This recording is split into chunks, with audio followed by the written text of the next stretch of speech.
Oh, quão triste eu andei, até sentir a mão de Cristo. Não sou mais como eu era, eu sei. Tocou-me Jesus, tocou-me, de paz Ele encheu meu coração.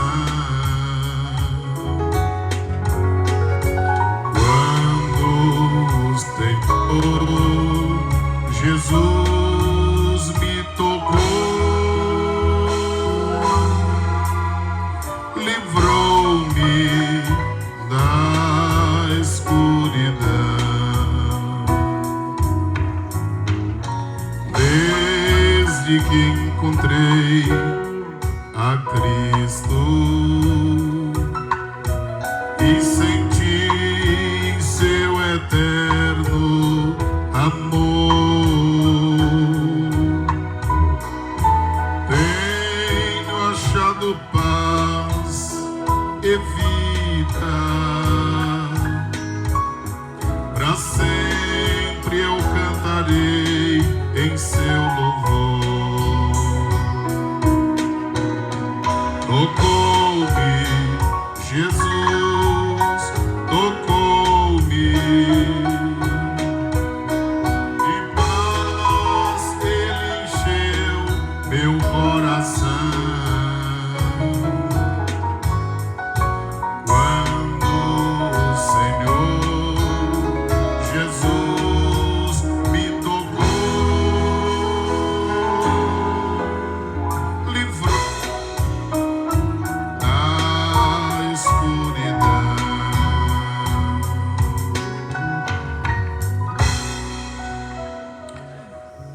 Abramos a Bíblia Sagrada no livro do profeta Malaquias, capítulo de número 4. Durante esses dias estamos estudando sobre este livro e temos meditado em algumas partes, adequando-as cada uma à devida situação.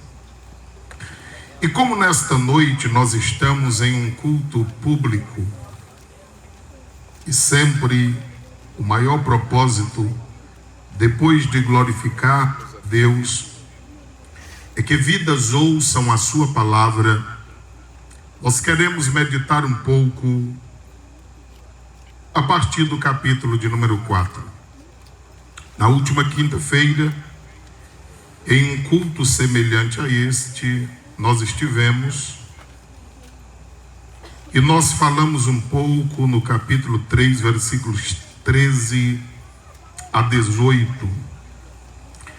E hoje nós daremos continuidade a partir do capítulo 4, tendo em vista que ele dá continuidade ao assunto dos últimos versículos do capítulo de número 3. O capítulo 4 começa dizendo: porque eis que aquele dia vem ardendo como fogo. Quando nós olhamos para este versículo, que daremos continuidade da leitura, observamos que aqui é diferente do capítulo de número 3. Porque o capítulo 3 e o versículo de número 2 fala do fogo do ourives e o sabão dos lavandeiros. O capítulo de número 3 e o versículo de número 2 fala do fogo do ourives como a purificação, pois o metal ele é purificado exatamente pelo fogo. As pedras preciosas também igualmente, como o ouro e a prata. Mas o capítulo de número 4 está dizendo que aquele dia vem ardendo como forno. Todos nós sabemos que geralmente nos livros proféticos, quando fala acerca daquele dia, está se reportando a dias que virão, em que não serão fáceis. Todos aqueles que acompanham e têm visto nas redes sociais, ultimamente muito tem se falado sobre a possibilidade de guerra, o que não é novidade para quem ler a Bíblia. Tem se falado sobre um governo mundial, o que nós não temos dificuldade de compreender, porque Apocalipse capítulo 13 já fala sobre ele. Jesus, em seu ministério terreno, em João 5:43, ele disse que ele veio em nome do próprio Pai e foi ignorado por todos. Mas em breve virá alguém no seu próprio nome e as pessoas o receberão. Nós temos ouvido falar constantemente sobre uma moeda mundial.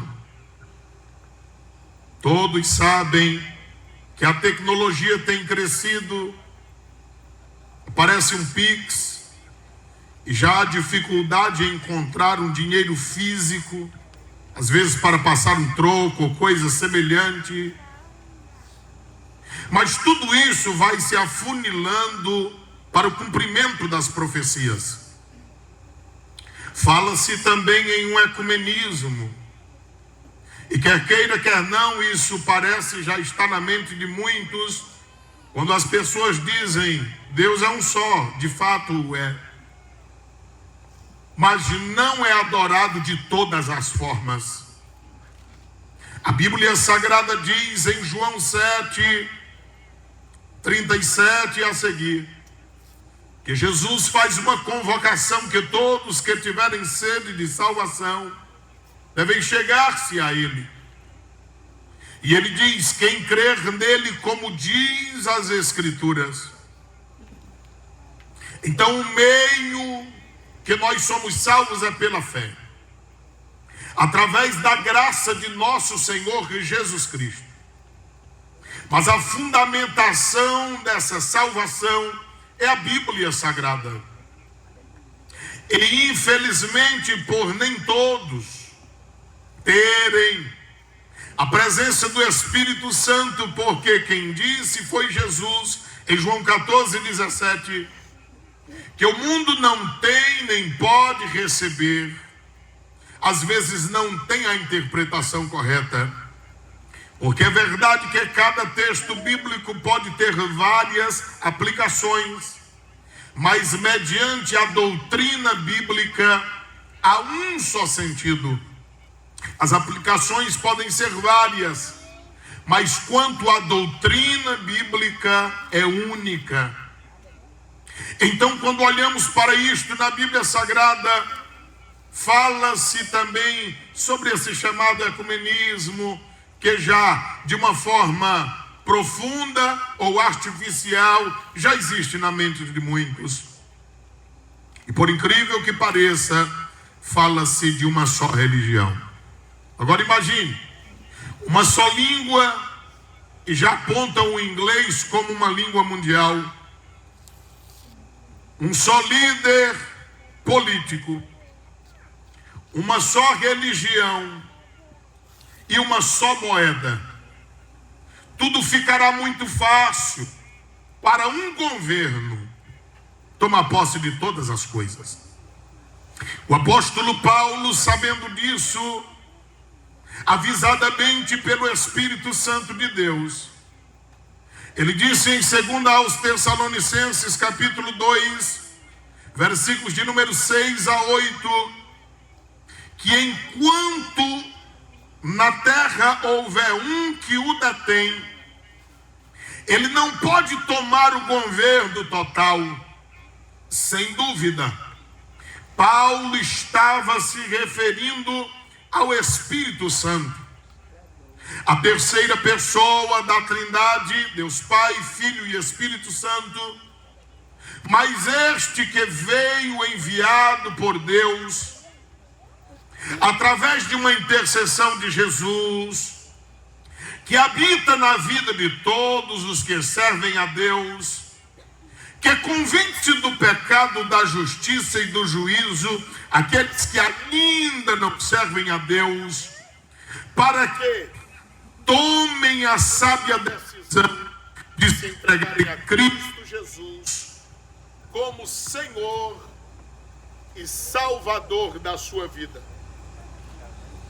Portanto, o texto sagrado em apreço, ele nos diz que aquele dia, então é futuro, aquele dia ele vem.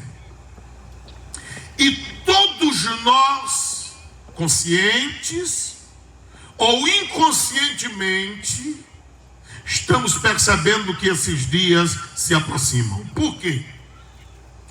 Há sinais na natureza.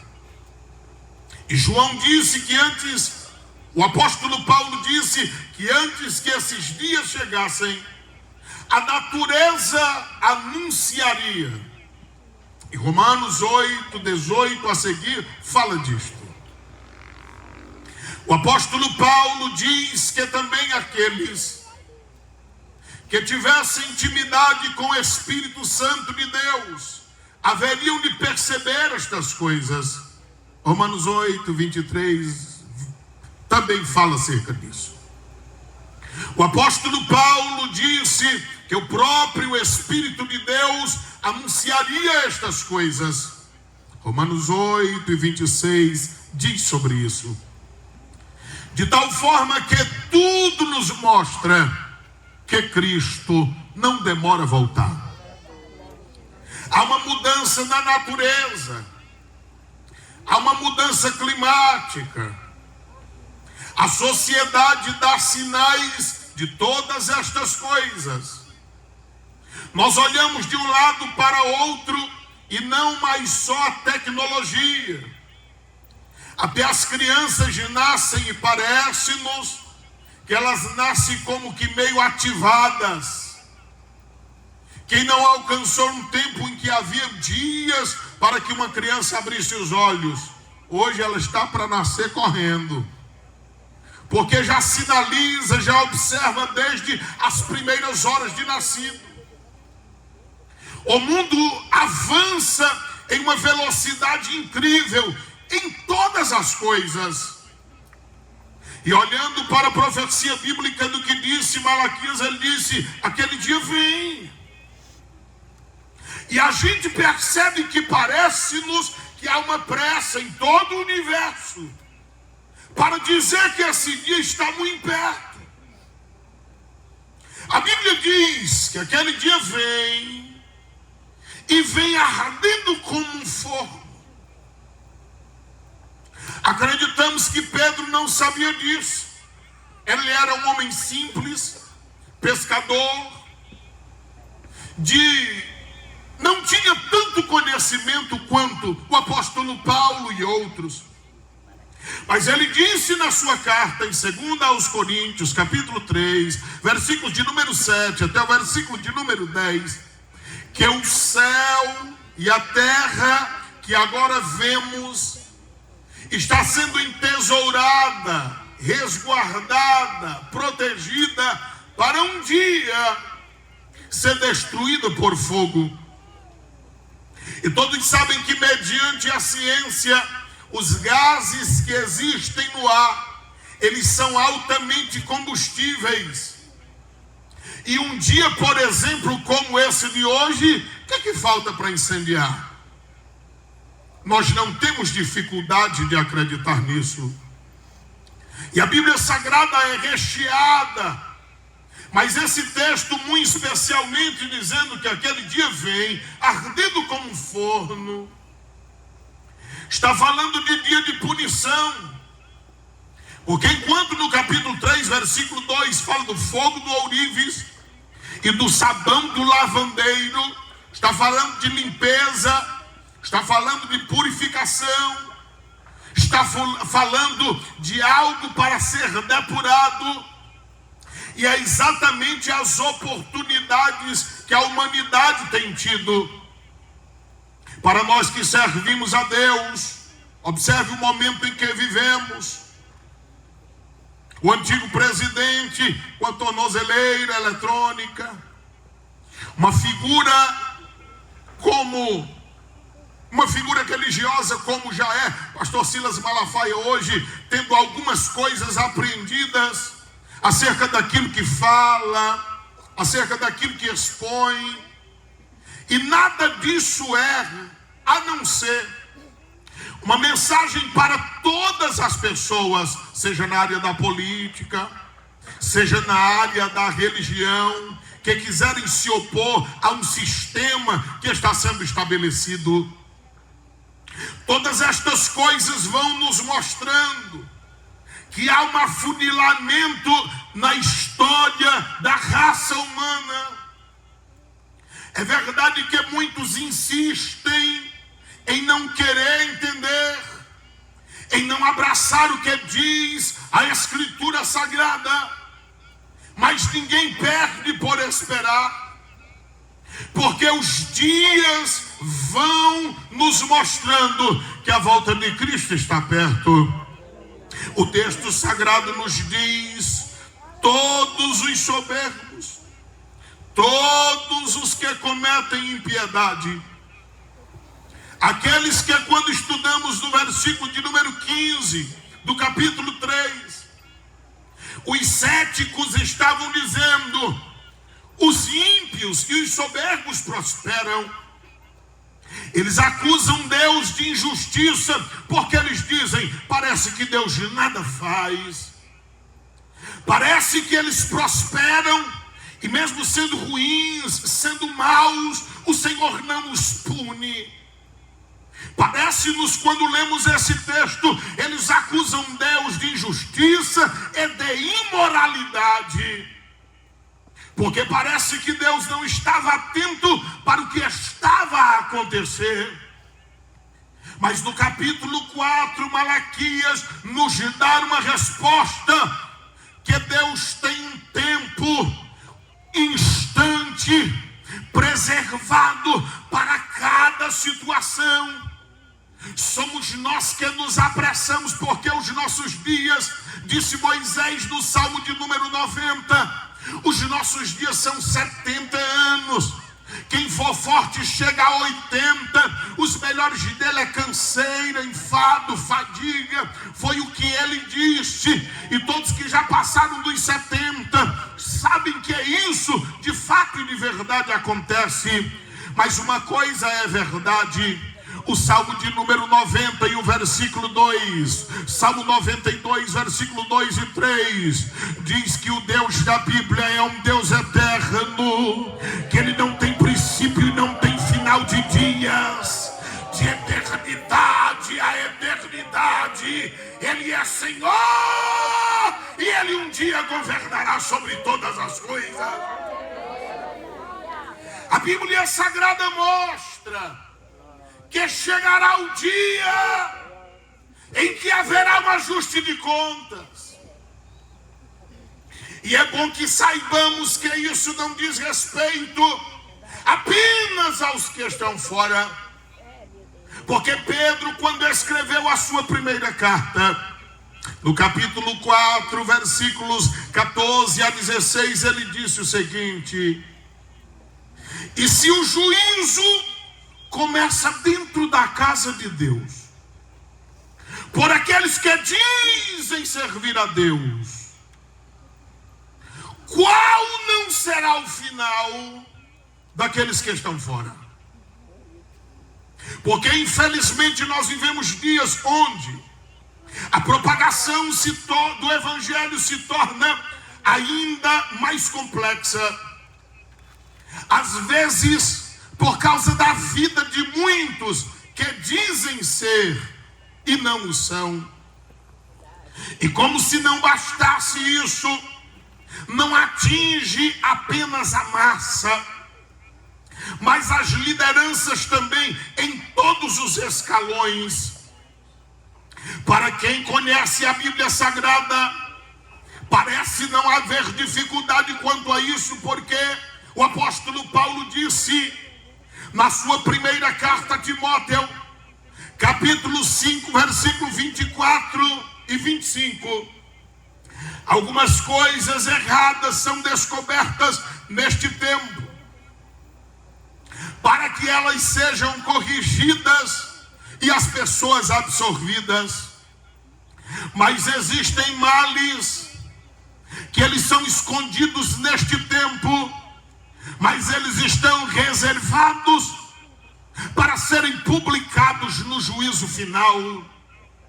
A Bíblia diz em Mateus 7, versículos 21 a 23, que não basta dizer Senhor, Senhor, para herdar o reino de Deus, mas única e exclusivamente herdarão aqueles que fazem a vontade de Deus, o nosso Pai. Aí ele diz que muitos naquele dia chegarão dizendo: eu fiz tantas coisas, eu produzi tanto. E a linguagem fala de pessoas que estavam no meio daqueles que temiam a Deus.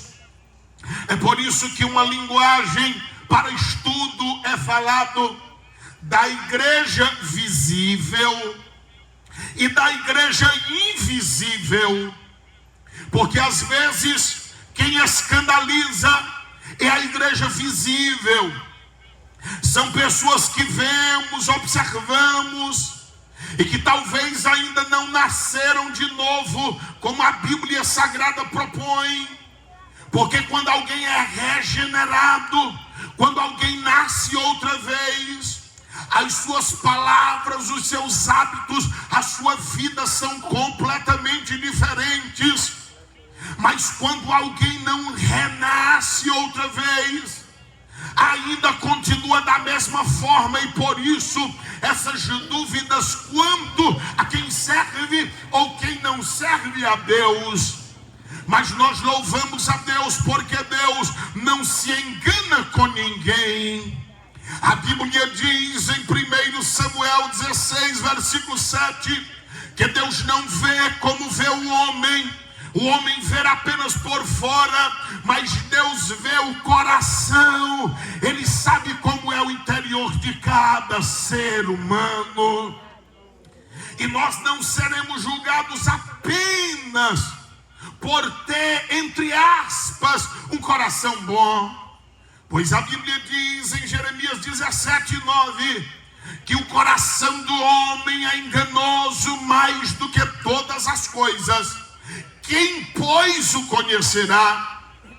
O homem será julgado pelas suas práticas e pela intenção que moveu as suas práticas, mediante as suas decisões que fizeram enquanto vida tem, muito especialmente aqueles que creram que o sacrifício de Cristo na cruz do Calvário é o suficiente para perdoar pecado e preservar em vida, e quando partir desta vida para a eternidade, encontrar-se com Deus, a saber, aqueles que permanecerem fiéis até o final.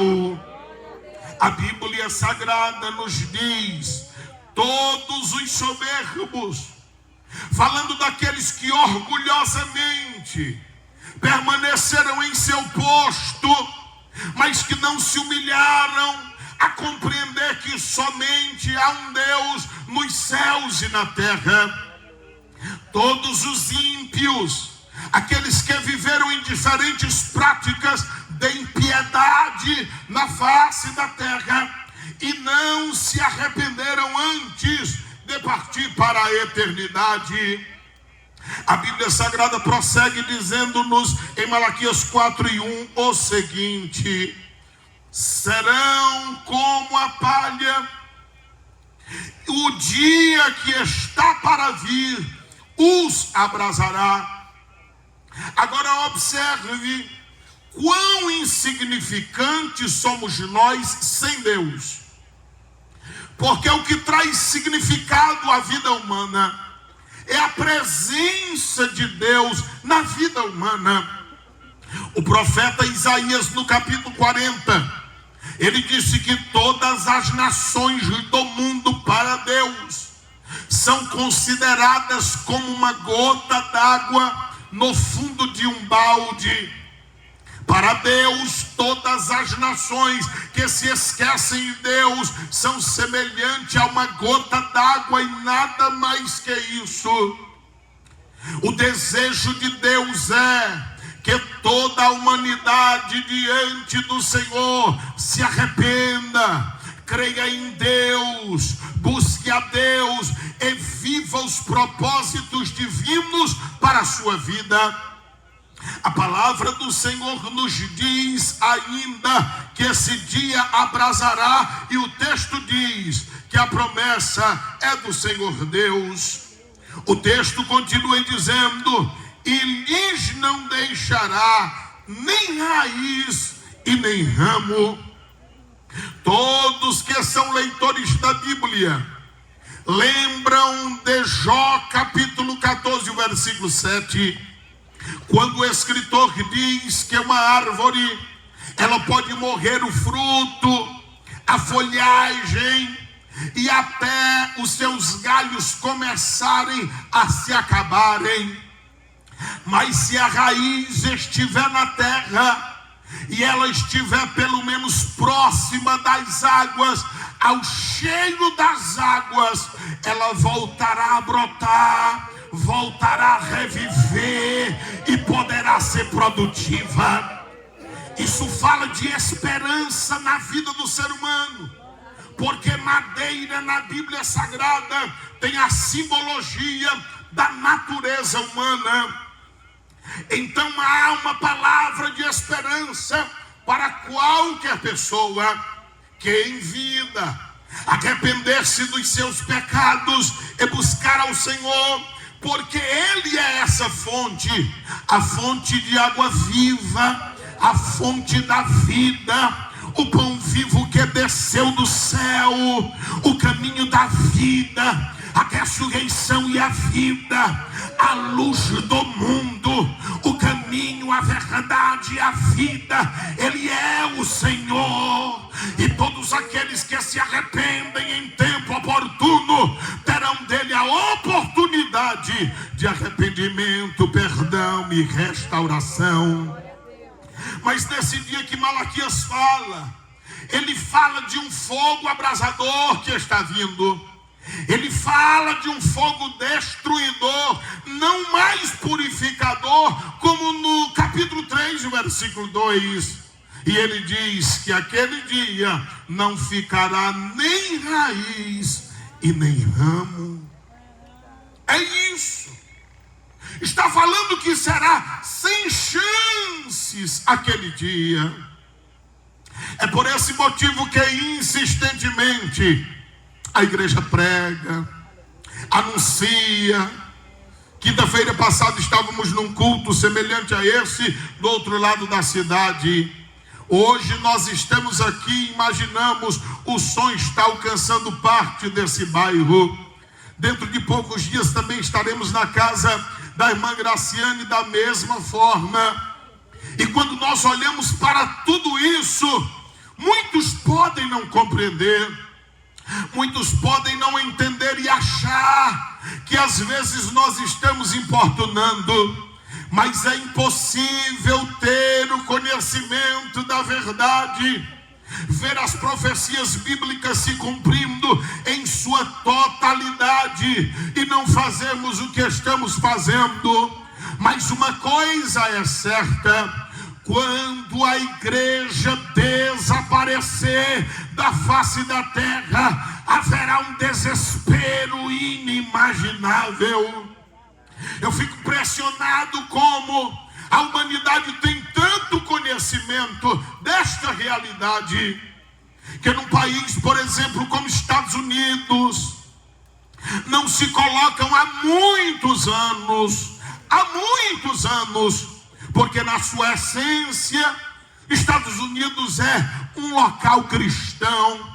É verdade que essa originalidade com o tempo vai se perdendo, porque a profecia bíblica também, por causa da multiplicação do pecado, o amor de muitos em uma tradução, em outra o amor de quase todos se esfriará. E isso faz com que as pessoas vão se distanciando. O desejo pelo prazer, o desejo pelo poder, o desejo às vezes pelo bem-estar, de dar à carne o que ela deseja. E os desejos carnais, eles são insaciáveis. Mas o Evangelho propõe uma vida de renúncia a nós mesmos, ao mundo e ao próprio diabo. E para isso nós precisamos de Deus na nossa vida para renunciar a todas estas coisas. Mas quando nós nos aproximamos de Deus, nós queremos mais de Deus. E quanto mais de Deus temos, mais percebemos que é pouco e desejamos ainda mais. Esse é o desejo de todos que se aproximam do Senhor. A Bíblia Sagrada diz em Malaquias capítulo 4, versículo de número 2: mas para vós que temeis o meu nome, nascerá o sol da justiça.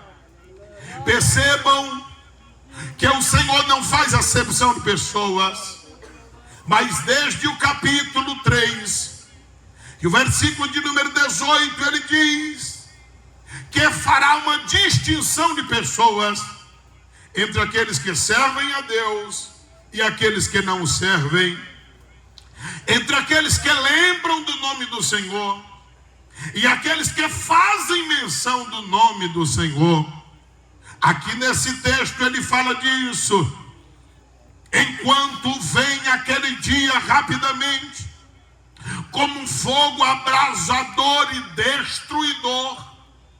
Mas também diz que para aqueles que temem o nome do Senhor, e nós temos dito isso constantemente, 3 coisas que Deus vela: pelo seu nome, pela sua palavra e pelas alianças que faz. Então, velando por estas coisas, para aqueles que temem o seu nome, nascerá o sol da justiça.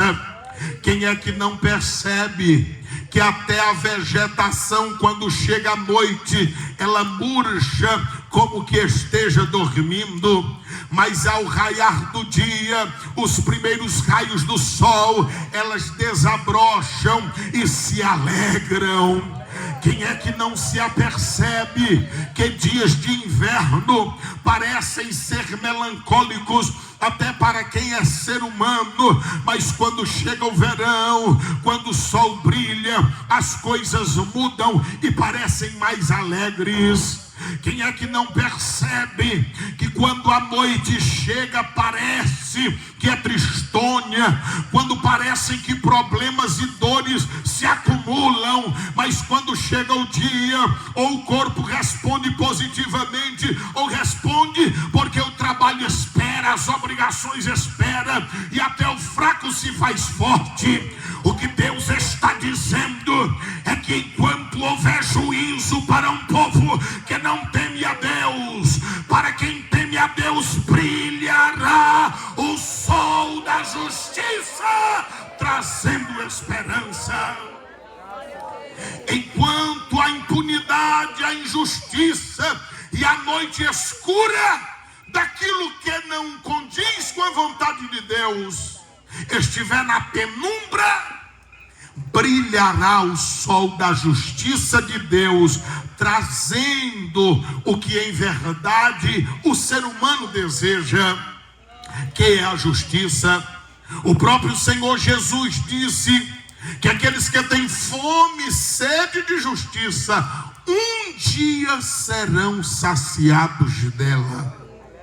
A Bíblia Sagrada diz em Malaquias 4 e o versículo 2: salvação trará debaixo das suas asas.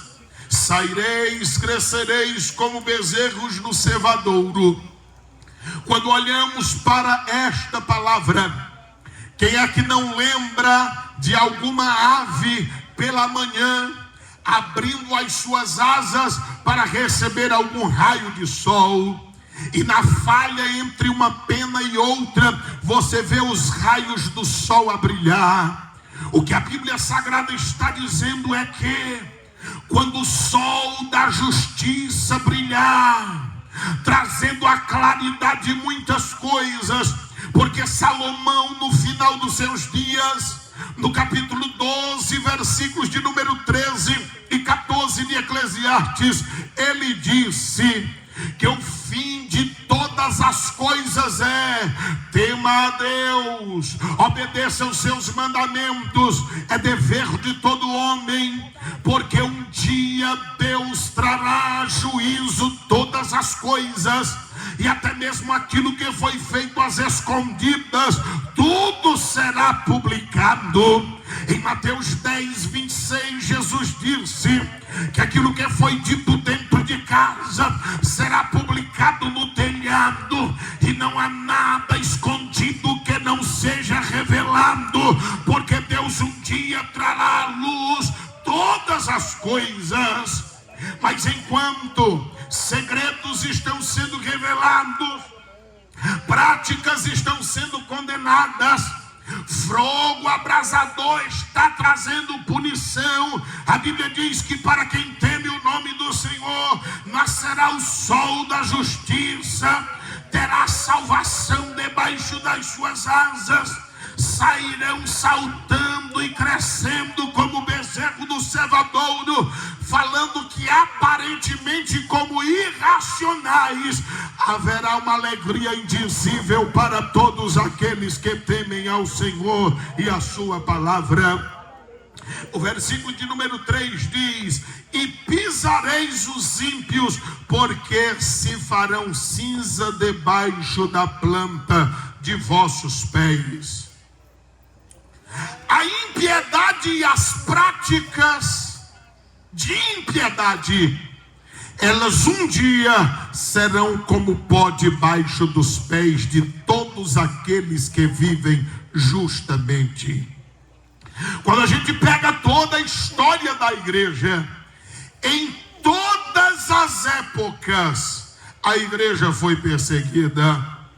Quando a gente pega a história da igreja, seja ela bíblica ou extra-bíblica, imperadores perseguiram a igreja, reis perseguiram a igreja, poderosos perseguiram a igreja. Ah, como nós nos alegramos em ver que a igreja não para, não estagna e nem deixa de crescer, porque isso comprova que é obra de Deus, porque se fossem de homens já havia parado. Quantas perseguições ferrenhas não se levantaram contra o livro de Deus, a Bíblia Sagrada, mas nada foi capaz de pará-lo ou de freá-lo. Pelo contrário, alguém sempre compara a igreja como a clara do ovo, porque diz que quanto mais bate nela, mais ela se multiplica. Uma das provas que a igreja é de Deus é que ela não parou e ela não vai parar. E em tempos de perseguições, ela mais cresceu de uma forma extraordinária. Mas chegará um período em que todos os que perseguiram e tentaram varrer da terra o cristianismo, a Bíblia diz que eles se tornarão como pó miúdo, se tornarão apenas como cinza, porque sem Deus é o que todos nós somos. A única diferença é que enquanto alguém encontra Jesus Cristo de Nazaré, agora tem o autor da vida, o redentor da vida, o salvador da vida, aquele que pode solucionar os problemas da raça humana. Versículo de número 3. A Bíblia Sagrada diz: Pisareis os ímpios, porque se farão cinza debaixo das plantas dos vossos pés. Escute isso, naquele dia, é futuro, que farei, diz o Senhor dos Exércitos. É bom que nós digamos que quando fala daquele dia, não está se reportando apenas a um momento de 24 horas. Porque esse dia aqui, como fala do dia do Senhor, todos vós são sabedores que no Novo Testamento, quando fala do dia de Cristo, está falando da volta do Senhor, do arrebatamento da igreja. Mas quando fala do dia do Senhor, quando fala do dia da ira, quando fala do dia que vem ardendo como fogo, está falando do que acontecerá na terra após a retirada da igreja, que serão dias horríveis, que serão dias tenebrosos, que serão dias apavorantes. A Bíblia Sagrada diz ainda no versículo de número 4: lembrai-vos da lei de Moisés, meu servo. O que Deus está dizendo é que desde o princípio sempre houve alguma testemunha de Deus. E até mesmo que nós não ouçamos e não vejamos nenhuma só pessoa pregar, a natureza só anuncia por todos os pregadores o que todos eles não anunciarão nunca, conforme ela anuncia. O escritor de Jó, no capítulo 12, versículos 7 a 9, diz: pergunta aos animais do campo, veja o que a criação fala, e observe se não existe alguém acima de todas as coisas. Como é que a ave sabe o tempo de produzir? Como é que ela faz o seu ninho e protege cuidadosamente? Como é que ela sabe o tempo de se deitar e se levantar? Como é que ela sabe quantos dias precisa para nascer os filhotes? E como é que ela entende quando não vai nascer? Como é? Como elas compreendem? O salmista no Salmo 19 diz: os céus anunciam a glória de Deus, a obra das suas mãos. Um dia faz declaração, outro dia sem palavras, sem frase nenhuma. A tarde vai chegando e o sol sabe que tem que se recolher, porque agora é só a luz que vai ficar com reflexo do brilho do sol. Mas daqui a pouco vai amanhecer e a lua sabe: eu tenho que sair, porque agora o sol está chegando. E o que eu mais me impressiono é que se eu tivesse feito o mundo, eu colocaria o sol para brilhar à noite, porque é mais escuro. Mas Deus faz exatamente o contrário. Ele coloca o sol, que é mais claro, para iluminar o dia, que já é claro, porque tem a luz da aurora. É Deus dizendo: não é só o sol e não é só a lua, é o poder e a majestade de um Deus eterno, que reina e controla todas as coisas. É tanto que na Nova Jerusalém a Bíblia diz que lá não precisará nem de sol, nem de lua e nem de luz, porque a presença de Deus iluminará todo aquele lugar.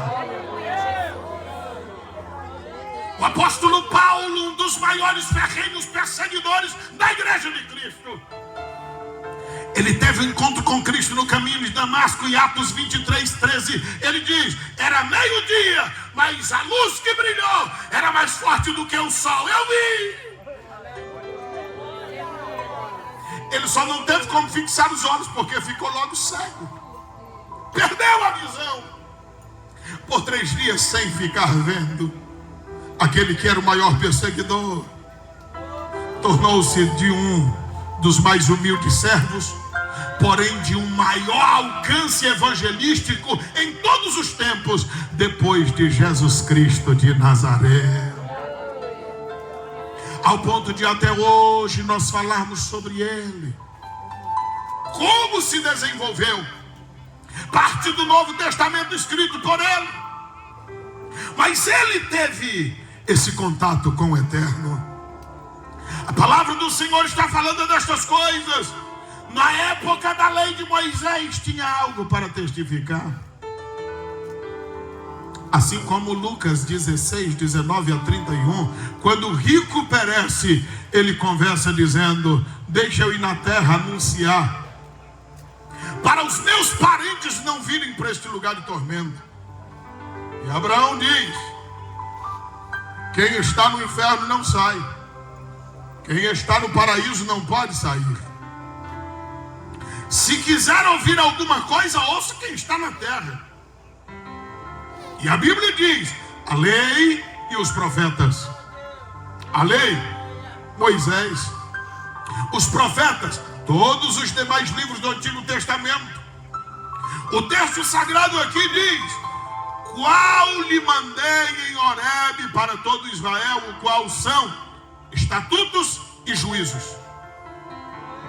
Olha como a Bíblia é perfeita. Para quem quer pertencer ao reino de Deus, tem o estatuto, as regras. Mas todos aqueles que não obedecem, tem o juízo. A única função nossa é orar pelo povo, pregar a palavra corretamente. Mas a gente não tem como mudar absolutamente ninguém. Nós é que precisamos que Deus esteja trabalhando em nós todos os dias.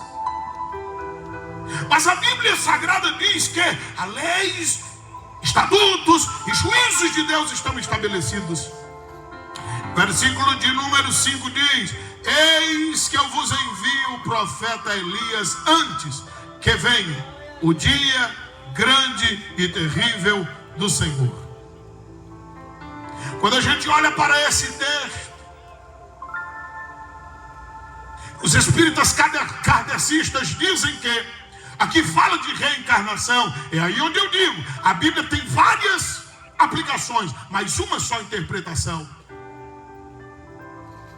Se você olhar para João 1, 21 e 23, alguém chega e diz: João, tu és Elias? Ele diz: não, não sou Elias.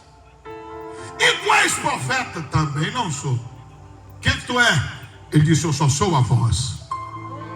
Eu sou a voz daquele que clama no deserto. O que João estava dizendo é: há um Deus nos céus que quer que eu anuncie. Eu ouço o que ele quer que eu anuncie e eu falo ao povo o que ele tem dito a mim. É por esse motivo que a mensagem é mais importante que o mensageiro. A pregação é mais importante que o pregador. No culto a maior importância é a palavra, porque a palavra ela é divina. Nós somos seres humanos, mas a palavra ela produz vida porque ela é divina. Jesus disse em João 6,63: a palavra que eu falo a vocês é espírito e vida. Então a palavra produz vida.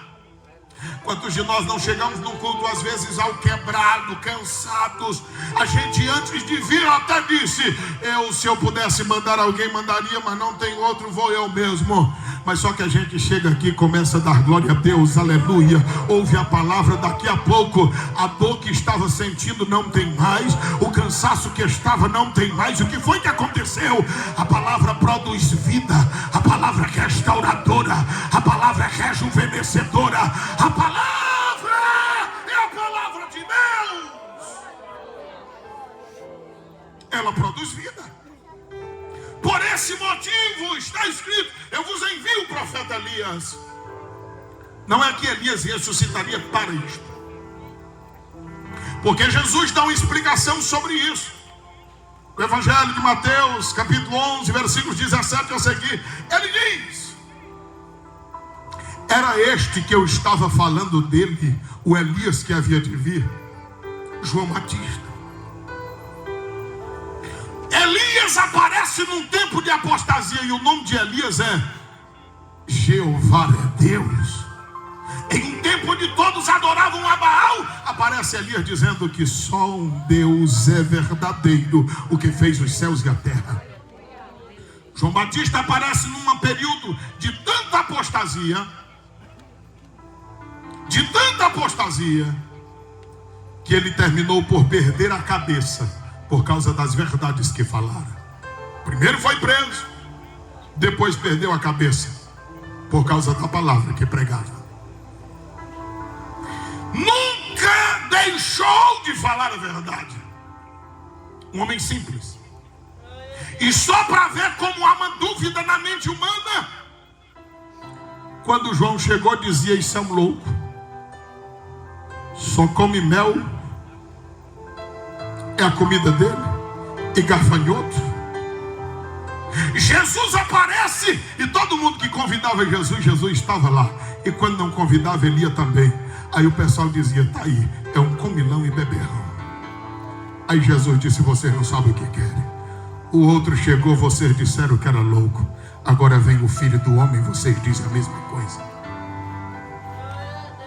Para você ter uma ideia, Jesus está pregando, fazendo milagres, e alguém disse: esse é o demônio maior, é o príncipe dos demônios, ele é Beelzebul. Jesus, o Filho de Deus. Mas foi assim. Quem foi que o matou? Os religiosos, misturado com os poderosos.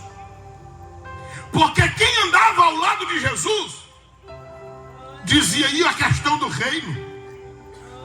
Porque as pessoas não compreenderam essa primeira e a segunda vinda. A primeira vinda ele veio como o homem nasceu, viveu e morreu também. E as pessoas não compreenderam isso. Se você ler a multiplicação do pão, no capítulo 6 de João, versículo 15, encerra dizendo: e queriam pegá-lo para torná-lo rei. E ele fugiu. Porque Jesus ficou famoso, mas não mudou o percurso estabelecido pelo Pai. Ele veio para cumprir um propósito. E naqueles dias, o propósito era a humilhação, era a cruz, para salvar a sua e a minha vida. Agora daqui a pouco ele vem. E ele vem como rei, ele vem como Senhor, ele vem como soberano, ele vem como juiz. Ele vem para reinar e para julgar. A quem dera que nós compreendêssemos essas verdades. O Elias que havia de vir era João Batista. Ele veio, anunciou. As pessoas não quiseram. Aí João diz assim, 3, 20 e 21 de João. É assim, o povo não quer luz, porque a luz revela o que está em trevas, o que é errado. As pessoas gostam de trevas porque aí o erro fica encoberto. O texto sagrado nos diz aqui no versículo de número 5: aquele dia é grande, aquele dia é terrível, é o dia do Senhor. E ele converterá o coração dos pais aos filhos e o coração dos filhos aos seus pais, para que eu não venha e fira a terra com maldição. Mais interessante é que o Antigo Testamento encerra com essa palavra, maldição. O Novo Testamento encerra dizendo: a graça de nosso Senhor Jesus Cristo seja sobre vós. Amém. Porque de fato, de verdade, o Antigo Testamento era lei, era morte, era maldição. No dia que Moisés recebe a lei, se você lê em Êxodo 32, 28, morreu quase 3.000 pessoas. Mas o profeta Jeremias disse no capítulo 31, versículos 33 em diante o seguinte: que o desejo de Deus era colocar a lei não em uma tábua de pedra, mas no coração do ser humano. Em Atos dos Apóstolos, no dia de Pentecostes, Atos 2:41 diz que naquele dia que o Espírito desceu, quase 3.000 pessoas se converteram a Jesus Cristo de Nazaré. Antigo Testamento era maldição, morre quem pecar. Novo Testamento é graça de Deus para quem se arrepender e perdão dos pecados, nome escrito no livro da vida e Espírito Santo para habitar dentro de quem quiser. A gente trabalha com a igreja e são inúmeras famílias. Aí eu sempre pergunto, uma família com 3, 4, 5 pessoas, a gente tem dificuldades? O marido faz o que a esposa não quer, a esposa faz o que o marido não quer, os filhos seguem o que o casal não ensinou. E uma igreja com centenas e dezenas de famílias, e às vezes até milhares, tem suas dificuldades. Mas quando diz que ele viria para converter os pais aos filhos, filhos aos pais, claro, está falando de quem quiser obedecer. Quantas famílias não têm separado até entre nós? E eu prego para vocês toda quarta-feira dizendo o seguinte, que estatísticas dizem que para cada 11 divórcios no mundo, pelo menos 7 acontecem dentro da igreja. Está perto da gente empatar. E eu estou com medo de nós ganhar. Alguém olha e diz assim, para que todo dia fala de família? Para que o povo entenda. E isso não quer dizer que não acontecerá erro, porque nós nos dirigimos a pessoas. Mas uma coisa é certa, aqueles que ouvirem e obedecerem, a vida será diferente. É por isso que a Bíblia diz, antes que chegasse o grande e terrível dia do Senhor, o profeta Elias viria, ou alguém no espírito de Elias. Porque da mesma forma que Elias surgiu, quando havia uma Acabe mandado pela mulher, quando havia uma apostasia sem fim, quando as pessoas adoravam uma Baal, quando a prostituição era desenfreada, apareceu João Batista, que não era diferente. A religião estava corrompida, os poderes estavam corrompidos, mas ele chegou dizendo, arrependam-se, creiam no Evangelho, porque está chegando o reino de Deus. Jesus Cristo aparece e ele diz, arrependam-se, creiam no Evangelho, porque o reino de Deus já está entre vocês. Pedro levanta-se depois para pregar e diz, arrependam-se, creiam no Evangelho, para que chegue a vós o tempo de refrigério e venha o Espírito Santo de vocês trazendo a restauração. Agora só que essa conversão dos pais aos filhos, dos filhos aos pais, depende de cada indivíduo. Depende de cada pessoa. Não há quem possa obrigar alguém a fazer o que não quer fazer. Mas uma coisa é certa, quando alguém deseja, quer, as coisas são diferentes. Quem entende esta palavra nesta noite? Alguém que deseja entregar a vida a Cristo como Senhor e Salvador da sua vida. Alguém que não quer enfrentar esse fogo abrasador, mas ser purificado pelo fogo para a salvação. Os dias se passam e passam velozmente. Hoje nós estamos aqui, mas não sabemos se amanhã estaremos. Hoje eu não tive coragem nem de colocar um paletó, porque eu digo, vai que eu explodo lá no meio. Que negócio! Hoje estamos aqui, amanhã não sabemos se estaremos. E se a eternidade chegar hoje,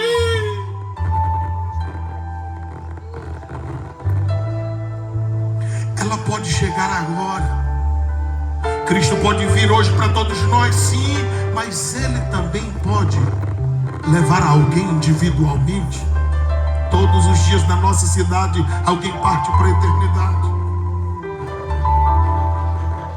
E um dia eu fiquei perplexo, indo pregar mais uma de nossas viagens, e ao passar em uma casa eu vi 2 caixões dentro de uma casa, e eu dizendo, qual não é a tristeza de familiares que perdem 2 de uma vez assim.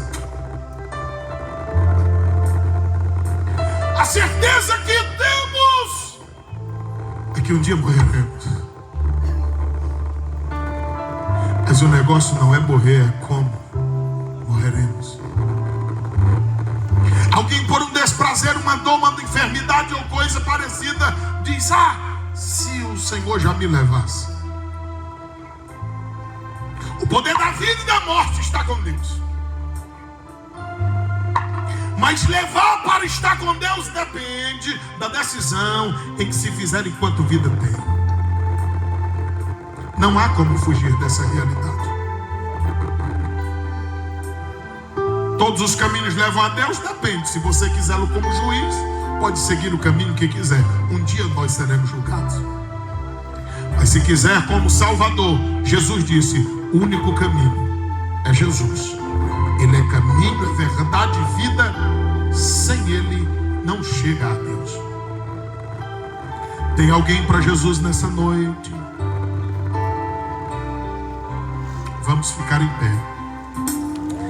E a nossa gratidão a Deus por todos, familiares, amigos, irmãos, a nossa prefeita, seu companheiro, Simone, também Carneirinho que aqui estão, todos os demais, aos vizinhos que mesmo nos seus lares, de perto ou distantes, mas ouviram uma palavra de Deus. Que Deus abençoe de uma forma especial.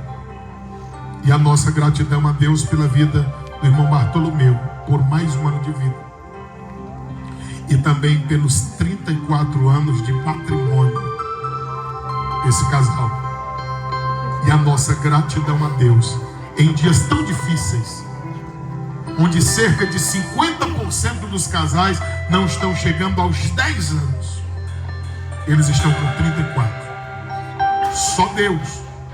Dificuldades, altos e baixos, não precisa dizer, todos têm. Mas quando Deus está no centro, Ele é responsável por todas as coisas. Vamos convidar o pastor Antônio do Carmo para estar orando e encerrando. E o pastor Zaquiel Fernandes